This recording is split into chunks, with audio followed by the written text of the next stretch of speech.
The massive archive station drifted silently through space, its metal halls filled with the quiet hum of data processors. Archivist Velnara moved through the endless rows of storage units, her 6 eyes scanning holographic displays that floated in the air around her. She had been doing this job for 30 years, sorting through the remains of dead civilizations, cataloging their final messages and forgotten histories. Today felt different, though. Something in the quantum static had been bothering her sensors. All morning, the computer systems kept flagging anomalies in Sector 7 where the oldest archives were kept. Files that should have been properly sorted centuries ago kept appearing in her daily reports as classification pending.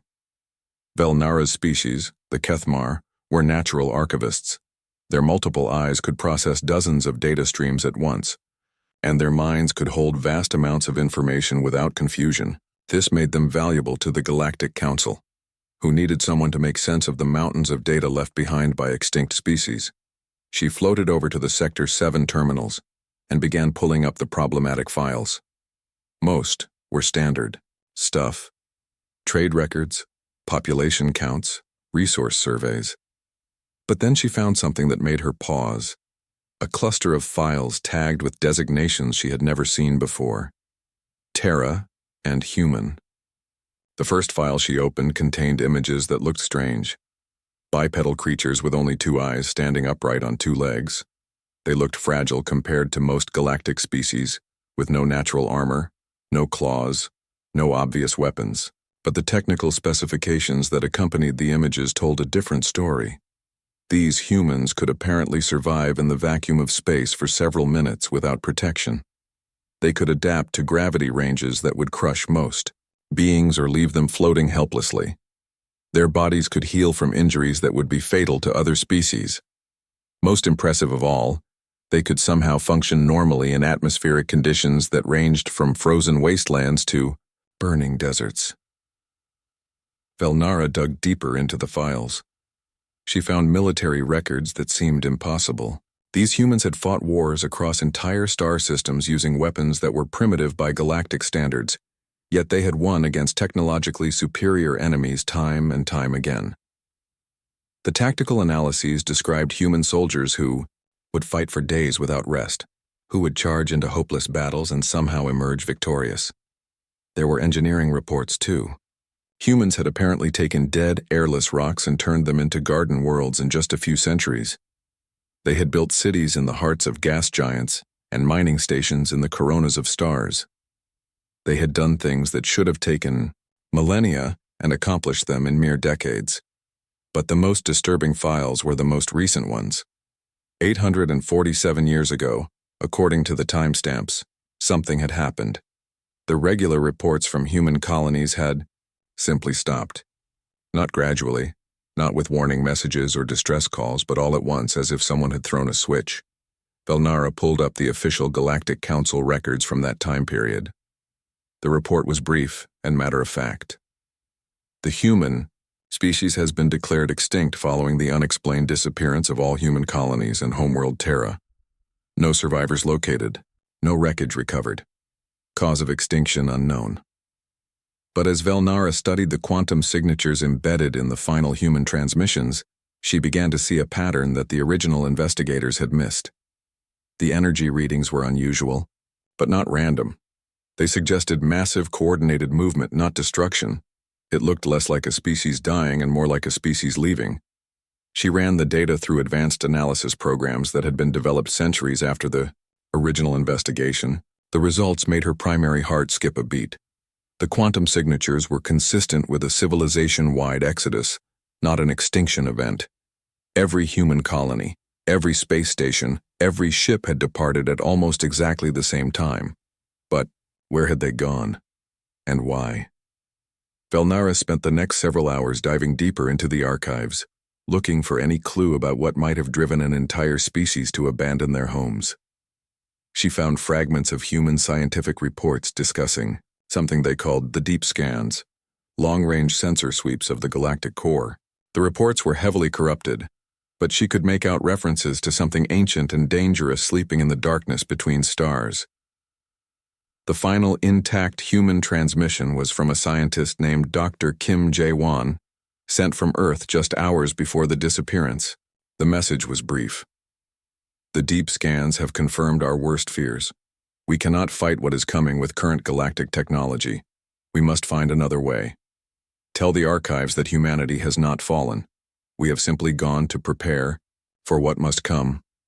Velnara stared at the message for a long time.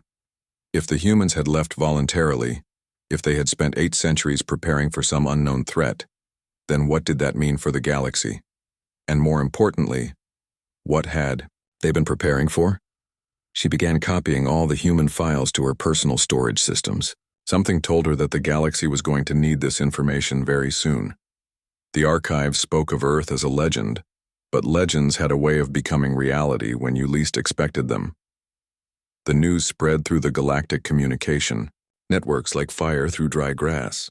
Within hours of Velnara releasing her findings to the Galactic Archive's public database, beings across thousands of worlds were downloading and studying the human files. What had started as one archivist's curious discovery was becoming the most talked about topic in the galaxy. On the bustling trade station Nexus Prime, Captain Mordak was loading cargo when his communication device started buzzing with urgent messages. The 4-armed Zaloni merchant had been running trade routes for over 60 years, following paths his grandfather had taught him. When he saw the news about humans, something stirred in his memory. Mordak hurried to his ship's personal quarters and pulled out an old data pad that had belonged to his grandfather. The device was ancient, its surface scratched and worn from decades of use. He activated it and scrolled through the old shipping logs, looking for something he half remembered from childhood stories. There it was, entry after entry describing trades with human merchants. His grandfather had written about strange bipedal beings who could negotiate deals that seemed impossible, who could survive in cargo holds with minimal life support, who always kept their word even when it cost them profit. The humans had paid premium prices for rare minerals and energy cells, things that most species used for luxury items. But according to the logs, the humans needed these materials for something they called deep space preparation. The last entry, about humans, was dated exactly 847 years ago. His grandfather had written, "The human traders did not arrive at the scheduled meeting point. Their communication beacon has gone silent. Strange energy readings detected throughout this sector. Something big is happening, but the humans are not telling anyone what it is." Mordak shared his grandfather's logs with the galactic networks. Within minutes, similar stories began pouring in from across the galaxy. Old families, ancient trading companies, and military units that had existed for centuries all had fragments of human contact in their records. On the fortress world of Grimhold, Commander Zeltaran was studying these new reports when her aide burst into her office. The young officer's scales were flushed with excitement as he handed her a data tablet. "Commander, you need to see this. I found something in our military archives." Zeltaran looked at the tablet and saw tactical reports from the War of the Outer Rings, a conflict that had happened 900 years ago. Human mercenary units had fought alongside various galactic forces, and their battle records were extraordinary. Small human squads had accomplished missions that should have required entire battalions.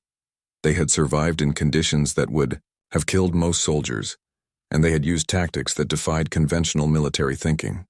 But what caught Zeltaran's attention were the final reports. The human mercenaries had suddenly withdrawn from all conflicts 850 years ago, claiming they needed to prepare for a greater war. They had taken their payment in advanced sensor technology and deep space navigation equipment, then disappeared into the void between star systems. "Send this to military command immediately," Zeltaran ordered.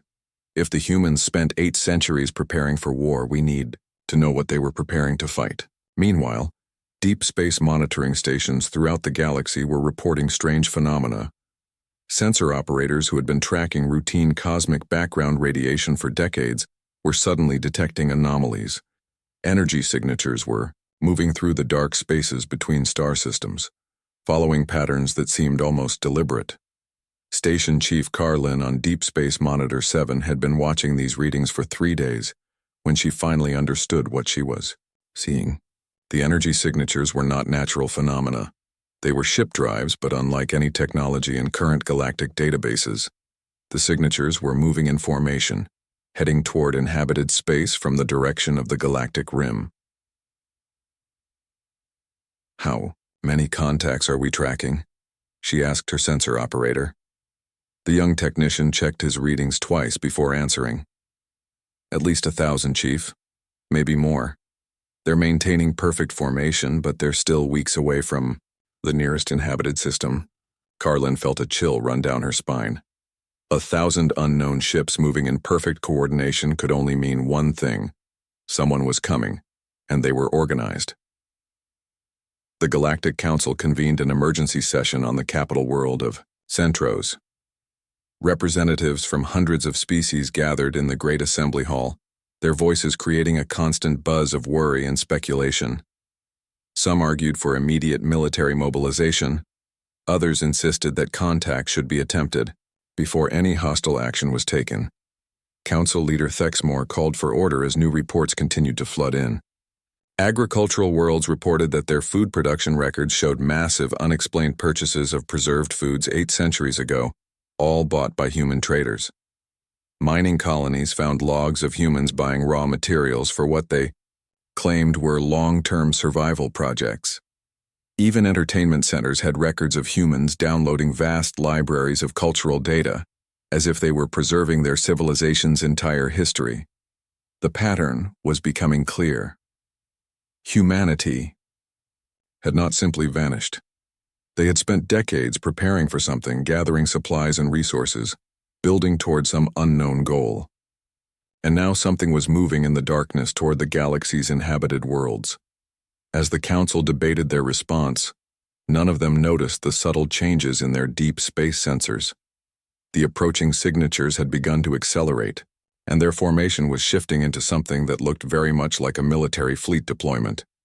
The galaxy was about to discover that legends sometimes returned when they were needed most. The alarm systems at Tau Meridian Station screamed through the corridors as massive shapes appeared on the edge of the system. Station Commander Yeldar rushed to the control center, his 4 legs carrying him faster than he had moved in years. The duty officer was staring at the sensor displays with wide eyes, his hand shaking as he tried to make sense of what he was seeing. "Report!" Yeldar barked as he reached the main console. "Commander, we have multiple contacts emerging from hyperspace. The computer is having trouble counting them all, but estimates suggest over 1,000 vessels." Yeldar looked at the tactical display and felt his breath catch. The ships were unlike anything in the current galactic fleet databases.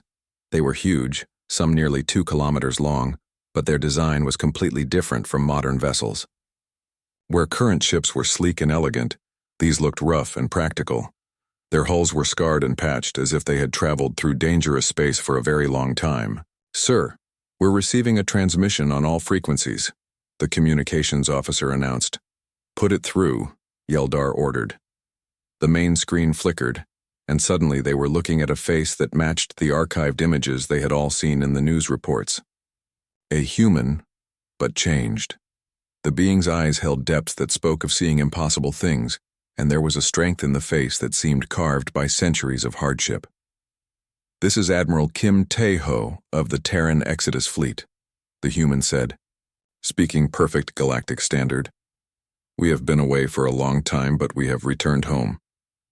Yeldar stepped forward, trying to keep his voice steady. "This is Commander Yeldar of Tau Meridian Station. We thought your species was extinct." The human's expression softened slightly. "We let the galaxy believe that because it was safer for everyone. But circumstances have changed. We need to speak with the Galactic Council immediately." "I can arrange communication with Council representatives," Yeldar offered. "But with respect, Admiral, your fleet is making our defense systems very nervous. Could you perhaps move to a less threatening position?" Admiral Kim looked off-screen, for a moment apparently consulting with someone. "Commander, I understand your concern, but I need you to understand something. We are not here to threaten anyone. However, we are here because of a threat that makes our fleet look like toys. We will maintain our current position until we can speak with proper authorities." On the human flagship, Dr. Park Sun-mi watched the communication exchange from her position at the science station. She had been the fleet's chief diplomat for over 2 centuries, and she could see the fear in the station commander's body language. The humans had changed during their long exile, but they sometimes forgot how intimidating they appeared to other species. "Admiral," she said quietly, "permission to add something to the transmission?" Kim nodded and gestured for her to step forward. "Commander Yeldar," Dr. Park began. "I am Dr. Park Sunmi, diplomatic officer for this fleet. I want you to know that we understand how our arrival must look to you. We have been traveling in the deep space between galaxies for 800 years, and our ships show the wear of that journey. But we come in peace, carrying a warning that could save all life in this galaxy." The station commander seemed to relax slightly at her calmer tone. "Doctor, can you tell us anything about this warning? The entire galaxy has been buzzing with theories since the archives about your people were discovered." Dr. Park exchanged a look with Admiral Kim, who nodded. "Commander, what I am about to tell you will sound impossible, but your long-range sensors will confirm it within the next few days. There are ancient machines waking up in the galactic core. They consume the energy of stars and leave dead systems behind. We call them the Devourers, and they are the reason humanity left the galaxy 8 centuries ago." The control room fell, silent. Every officer on the station was staring at the main screen, trying to process what they had just heard. "We detected them stirring to life long ago," Admiral Kim continued. "We had a choice: fight them with the galaxy's current technology and watch countless worlds burn, or take our entire civilization away and learn how to defeat them properly. We chose exile, but now we have returned because the time for fighting has come." Captain Lee Min-soo, commander of the human science vessel New Horizon, activated additional displays showing sensor readings from the galactic core. Our deep space monitors have been tracking increased activity for the past 50 years. The Devourers are beginning to move, and they will reach inhabited space within a decade. Commander Yeldar sank into his command chair. How do we know you are telling the truth?" "Because," Dr. Park said gently, "your own sensors are about to detect the same energy signatures we have been tracking. And when they do, you will understand why we had to change ourselves to survive what is coming." As if summoned by her words, the station's long-range sensors began picking up massive energy readings from the direction of the galactic core. Ancient machines, larger than moons, were stirring to life after millions of years of sleep. The galaxy was about to learn that some legends returned not as heroes, but as the only hope for survival. The Great Assembly Hall on Station Harmony had never hosted a meeting like this one. Representatives from every major species in the galaxy sat around the massive circular table, their voices creating a constant buzz of nervous conversation. At the center of the hall, a holographic projector waited to display whatever the humans had come to show them. Council Leader Thexmore called for silence as Admiral Kim Tae-ho and Dr. Park Sun-mi entered the chamber. The two humans walked with a confidence that made even the largest alien representatives seem small. Behind them came Captain Lee Min-soo, carrying a datapad that contained 8 centuries of human discoveries. "Before we begin," Admiral Kim said, his voice carrying clearly through the hall, "I want all of you to understand something. We did not abandon this galaxy because we were afraid. We left because staying would have meant watching every world you call home turn into frozen rock." Dr. Park activated the holographic display, and suddenly the chamber was filled with images from the galactic core. Ancient structures the size of small moons floated in the darkness, their surfaces covered with patterns that hurt to look at directly. Even in the recordings, there was something wrong about these machines, something that made every being in the room feel uncomfortable. "These are the Devourers," Dr. Park explained. "We estimate they are over 10 million years old. They were built by a species that died out long before any of our civilizations existed. Their purpose is simple. They consume the energy of stars and use that power to build more of themselves." A representative from the Zephyrian Empire raised one of his tentacles. "If these machines are so old, why have we never detected them before?" Captain Lee Min-soo stepped forward and manipulated the display, showing a timeline that stretched back millions of years. "They wake up every few million years, consume everything they can reach, then go dormant again when there is nothing left to eat. The last time they were active, this galaxy was empty of intelligent life. But they are waking up now, Admiral Kim continued, because our civilizations produce the kind of energy signatures that trigger their hunting instincts. Our cities, our ships, our communication networks, all of it sends signals into space that tell the devourers there is prey to be found. The chamber erupted in worried voices. Representatives demanded to know why humanity had not warned them centuries ago, why they had kept this secret, why they had let the galaxy believe they were extinct. Dr. Park raised her hand for silence. We tried to warn your predecessors 800 years ago. The Galactic Council of that time declared us to be fear-mongering and ordered us to stop spreading panic. They said we were trying to create a crisis so we could gain more power in galactic politics. She activated another section of the display, showing communication records from centuries past. Human scientists pleading with galactic authorities, sharing sensor data, begging for cooperation in building defenses, and in response, bureaucratic forms denying their requests, dismissing their evidence, and finally ordering them to stop their research. So we left, Admiral Kim said simply. We took our entire civilization and went into the dark space between galaxies. We spent 8 centuries studying the devourers, learning how they think, how they fight, how they can be defeated. And can they be defeated? Asked General Morthak of the Krillian Defense Force. Captain Lee Min-soo nodded grimly. Yes, but not with the technology you currently possess. Conventional weapons are useless against them. Energy shields actually make them stronger by giving them more power to absorb. And they learn from every attack, adapting their defenses in real time. The display changed again, showing human ships with designs unlike anything the galaxy had ever seen. The vessels looked rough and practical, covered in armor that seemed to absorb light rather than reflect it. We have spent 8 centuries developing new technologies, Dr. Park explained. Weapons that work on principles the devourers cannot adapt to. Ships that can survive in conditions that would destroy normal vessels. And most importantly, tactics that use the devourer's own nature against them. What do you need from us? Council Leader Thexmore asked directly. Admiral Kim looked around the chamber, meeting the eyes of representatives from dozens of species. We need you to stop thinking like separate civilizations and start acting like one galaxy. The devourers do not care about your borders, your politics, or your ancient rivalries. They will consume every world equally. We need your industrial capacity to build the weapons we have designed. Captain Lee Min-soo added. We need your ships to carry them into battle, and we need your people to crew them, because this fight will require every being in the galaxy. Doctor, Park stepped forward. But most importantly, we need you to trust us. We know how this must look. Humans returning after centuries with claims of ancient threats and demands for unity. But look at your own sensor readings from the galactic core. The energy signatures are growing stronger every day.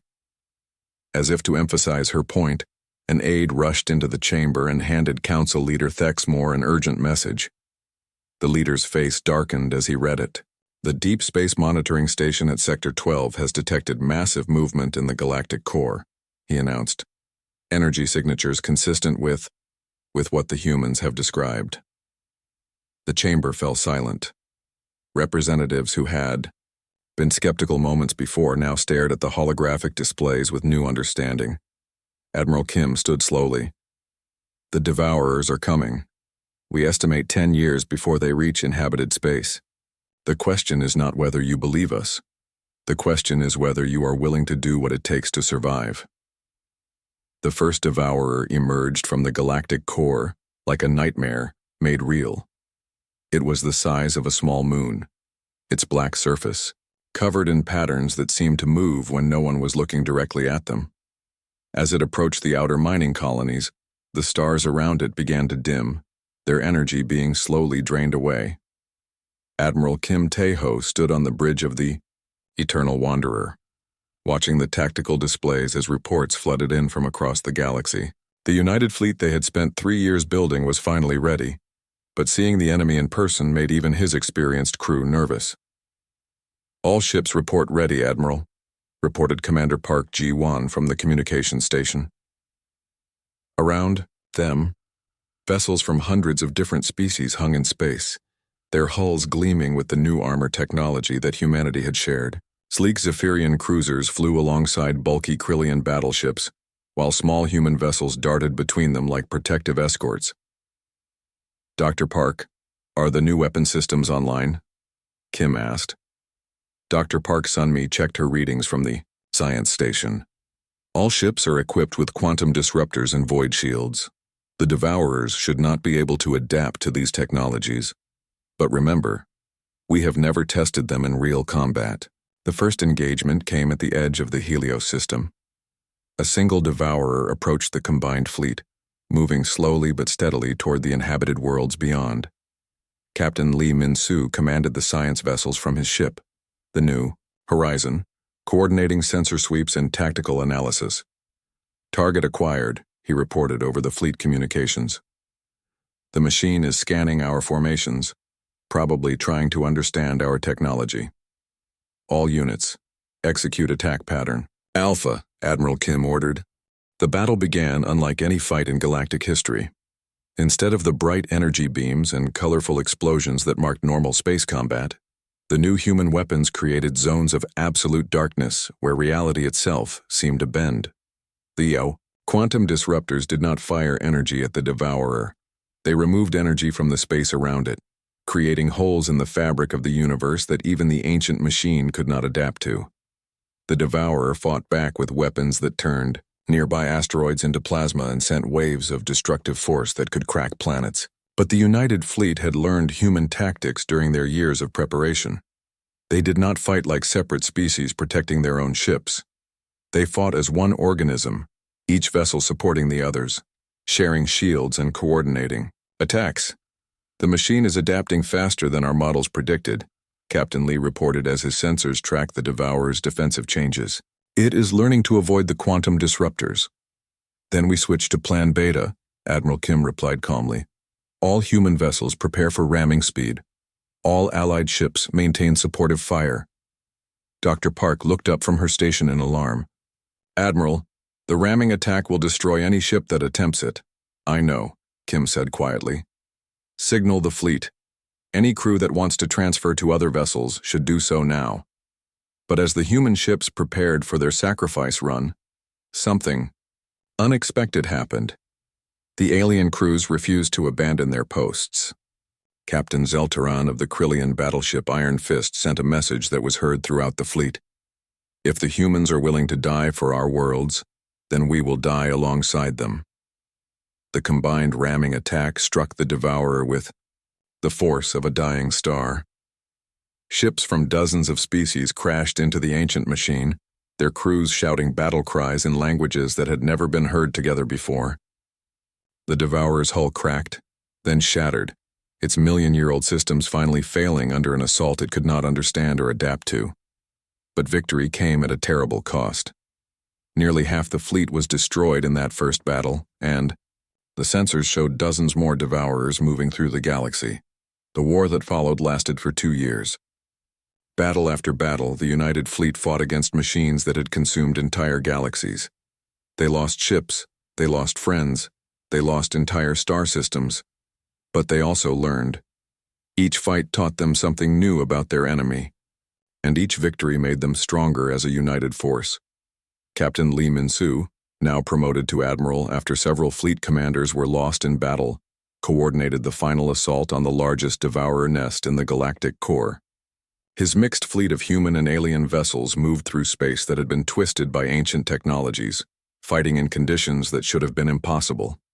This is it, he broadcast to all ships. If we can destroy the central control node, the remaining Devourers will go dormant again. The final battle was fought in the heart of a dying star, with human void ships leading the charge while alien vessels provided covering fire. Dr. Park Sunmi, now elderly but still brilliant, had discovered that the Devourer's central weakness was their inability to understand cooperation between different species.